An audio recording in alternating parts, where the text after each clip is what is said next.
We hear a lot about Sinn Féin being the party of change, and that may well be true, but nobody ever stops to ask what sort of change Sinn Féin might actually represent. This is Ben Scallon and you're watching Gripped Media.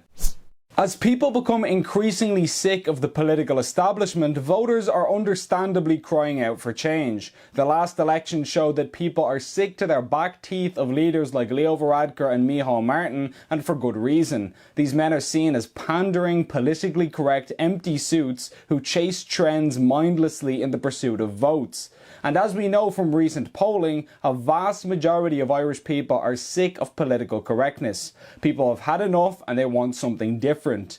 Because of this new division that's forming, at first glance, Irish politics seems very divided. We see the intense back and forth in the Dáil between the people in power and the opposition parties like Sinn Féin. Mary Lou, look, stop. I didn't interrupt you. I wanted to talk to you about corporation tax. Okay, thank you. You're going to mansplain corporation tax. Well, Pierce Doherty is... Looking at all this, one would be forgiven for thinking that voters had a wide array of choices when we went to the ballot box. But is that really the case? On the issues that really matter, how much do our politicians actually disagree on?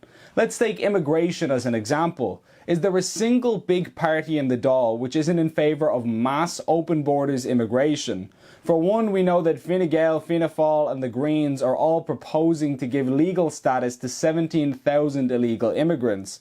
Bear in mind, we're not talking about refugees here. We're not talking about asylum seekers fleeing war and persecution. We're talking about people who illegally entered the country and broke Irish immigration law. And yet Fine Gael, Fianna Fáil and the Greens want to reward these people by letting them stay in the country.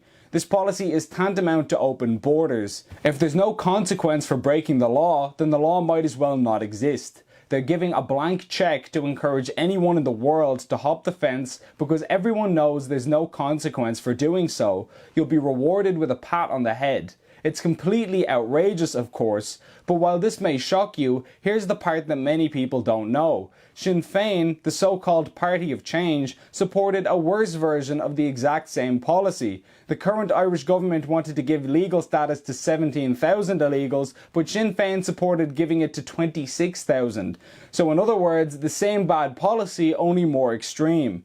One has to ask, why would a supposed opposition party like Sinn Féin not push back against a radical government policy like this? Why are they going even further than Fine Gael down the path of lunacy? But sadly, it gets worse. Let's take a look at the so-called non-binary education. In case you don't know, a non-binary person is someone who doesn't identify as either male or female. They identify as something else entirely. Well, many people were furious that Fine Gael wanted to let children under 16 legally change their gender. They wanted to let kids identify as the opposite sex or a third gender on their official passport. I did a video on it at the time pointing out the absurdity of this policy. I mean, after all, would you want your child to be able to legally change their gender? Most people would say no, but many people don't know that this policy was first proposed by Sinn Féin. They wanted to let kids change their gender just as much as Leo Varadkar did. In fact, Sinn Féin even suggested letting children take their parents to court to let them change their gender if the parents didn't give consent. Once again, Sinn Féin and Fine Gael are of a like mind on this issue. Then we have controlled speech legislation. Fine Gael came under fire last year for proposing so-called hate speech laws. Now, as I argued at the time, everyone is against hate and racism, obviously. Nobody likes it that other people say nasty and horrible things, but the idea that the government will be able to legislate what is and isn't hateful and decide which opinions we can legally express is a recipe for totalitarianism. Several public protests making that exact point were held outside the Dáil last year. But for some reason, Sinn Féin were there at a counter-demonstration against the protesters alongside a load of government-funded NGOs and similar groups in front of the Dáil. So in other words, Fine Gael proposes laws to control your speech, and when ordinary citizens turn out in the streets to object, Sinn Féin sides with the Fine Gael government. Even their politically correct rhetoric is similar. And I always say, the biggest parade that happens in Northern Ireland isn't orange or green, it's rainbow coloured. And it was really great to see it today. Ireland's no longer simply orange and green. Ireland is a rainbow of identities and cultures. They even supported water charges in 2015 in the European Parliament while claiming to oppose it back home in Ireland. Here's Sinn Féin MEP Lynn Boylan in the EU Parliament asking to add an amendment in the Right to Water bill which involves a progressive charge for water. It sent to the Tabling Committee that we wanted to put forward an oral amendment for paragraph 92. And the oral amendment is that calls on the Member States to introduce, in accordance with World Health Organisation guidelines, a pricing policy by the application of a progressive charge that safeguards people's right to access a minimum quantity of water for living and reduces waste. Grazie onorevole. Now, did you catch that? You can rewind it if you don't believe me. A pricing policy by the application of a progressive charge for water. What is that other than water charges?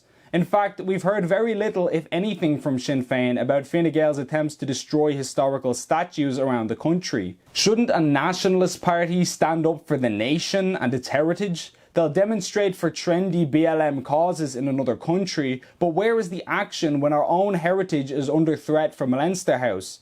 I don't know about you, but I think I'm starting to notice a pattern. It seems like if Sinn Féin do represent a change, it might not be the kind of change we want in this country. As concerned citizens, we should ask them to clarify their positions on these issues. Ask your local Sinn Féin representative, do you support giving legal status to illegal migrants?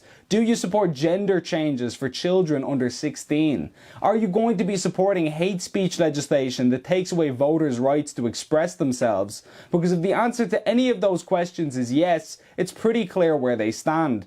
If you like this commentary and you want to see more like it, please be sure to share this video and let us know how you feel in the comments below. Thanks for watching.